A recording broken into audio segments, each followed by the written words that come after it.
number. Good luck, everyone. It is 14, and your power play multiplier is 3.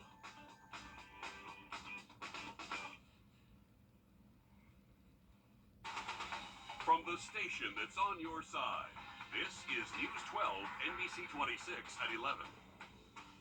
New at 11, a vote passes tonight in the U.S. House to raise the debt ceiling. The latest from Washington is just ahead. Let's find out why thousands of people from all over the country are flocking to this small town in Missouri. And also tonight, we're learning more about a shooting in Grovetown that sent a 4-year-old girl to the hospital. Investigators say she's in critical condition, fighting for her life. The father of that child, Davian Daniels, is charged with possession of a firearm by a convicted felon, on top of second-degree cruelty to children and possession of a machine gun. Our Taylor Martin sat down with the Grovetown Police Department to learn a little bit more about what happened that day.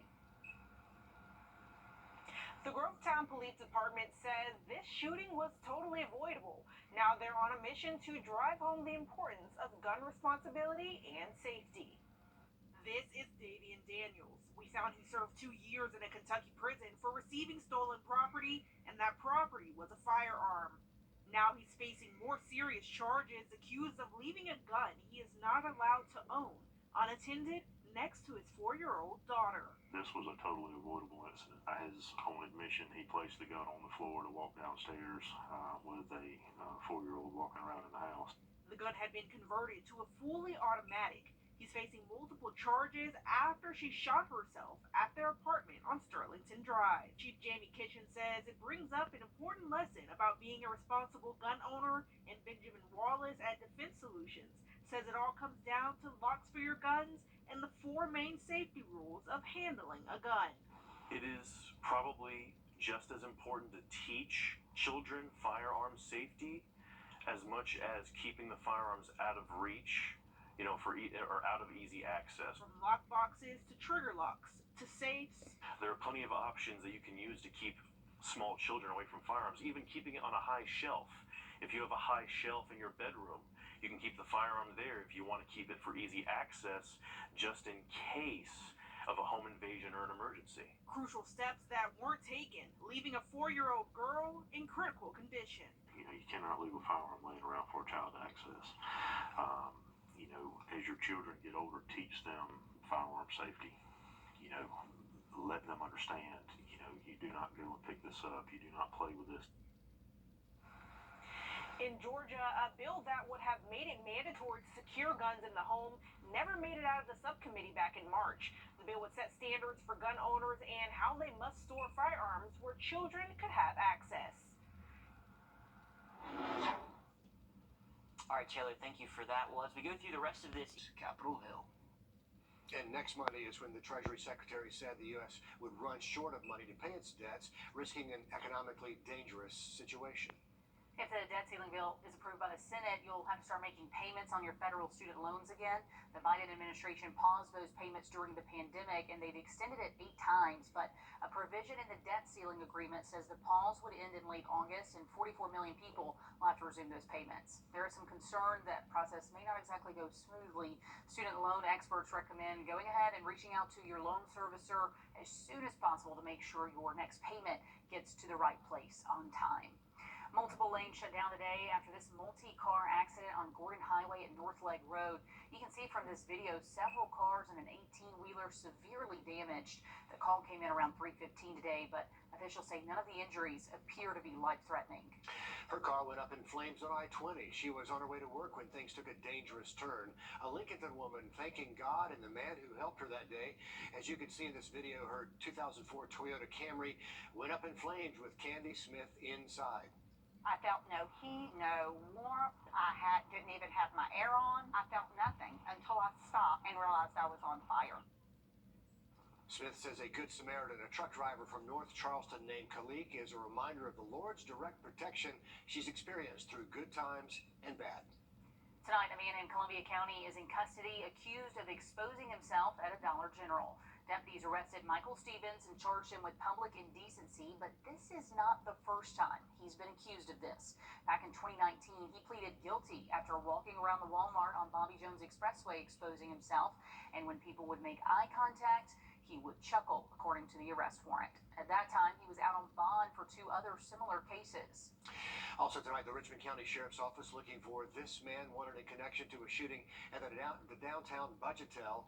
Brian Mann is about 5'7", brown hair, blue eyes, known to frequent hotels along Gordon Highway. Deputies say Mann is armed and dangerous. Alec Murdaugh pleading not guilty to multiple federal charges. These latest charges in relation to several alleged financial schemes. His attorney says he believes the plea might change because he believes the charges will be quickly resolved without a trial. Murdaugh was arraigned on 22 federal charges, including conspiracy to commit wire and bank fraud, as well as money laundering. He's also facing 99 counts of embezzlement, computer crime, money laundering, and more.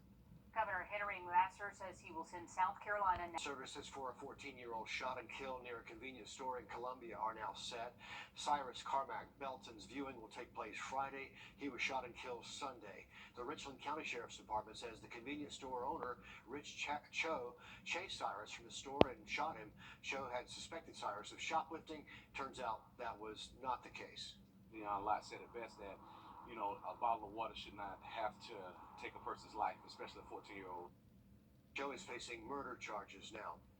A memorial scholarship banquet tonight in Augusta honoring Eric Smalls, a 9-year-old who died in a car crash in 2015.